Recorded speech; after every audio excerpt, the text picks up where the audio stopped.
Nella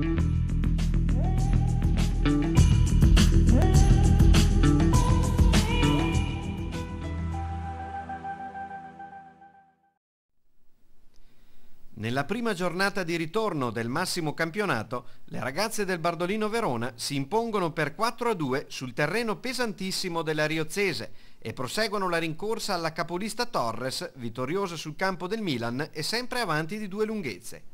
Le gialloblu partono subito in avanti ed ottengono il gol del vantaggio al terzo minuto di gara. Gabbiadini fugge sulla destra e dalla linea di fondo mette la sfera al centro dove Patrizia Panico si fa trovare pronta alla deviazione vincente. Il Bardolino Verona raddoppia al quarto d'ora di gioco. Melania Gabbiadini riprende una corta respinta della difesa lombarda e appena dentro l'area insacca il pallone del 2-0 eludendo il disperato tentativo di salvataggio da parte di un difensore rosanero.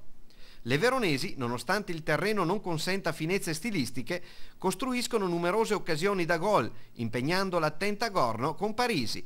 La riozzese si affaccia in avanti solamente in chiusura di tempo con Bonetti che sfiora l'incrocio dei pali. Nella ripresa mister Longega fa riposare Motta e Tuttino, sostituite da Stefanelli e Girelli. Patrizia Panico anticipa il portiere, ma il suo pallonetto finisce alto. L'attaccante romana, ben servita da Girelli, avrebbe l'opportunità di chiudere definitivamente il match al 24esimo, ma a tu per tu con Gorno fallisce incredibilmente un gol già fatto.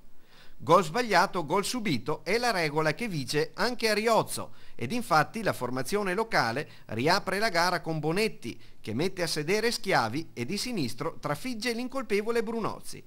Nonostante la stanchezza accumulata nel recupero di mercoledì, le veronesi raccolgono le ultime energie, si rigettano in avanti e chiudono il match 7 minuti più tardi. Girata di Panico in mezzo per Pagliotti che di testa sotto misura schiaccia la sfera in rete.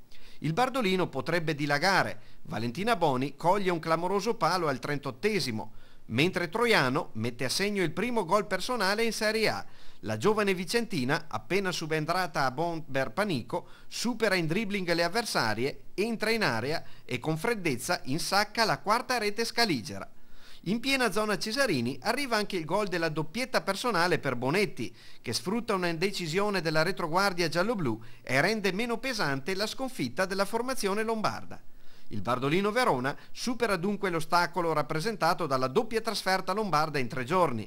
Ora la lunga sosta per la tournée australiana della nazionale che vedrà impegnati in azzurro ben 8 veronesi, con la speranza di ritrovare alla ripresa del campionato terreni di gioco migliori e più adatti al gioco della corazzata veronese.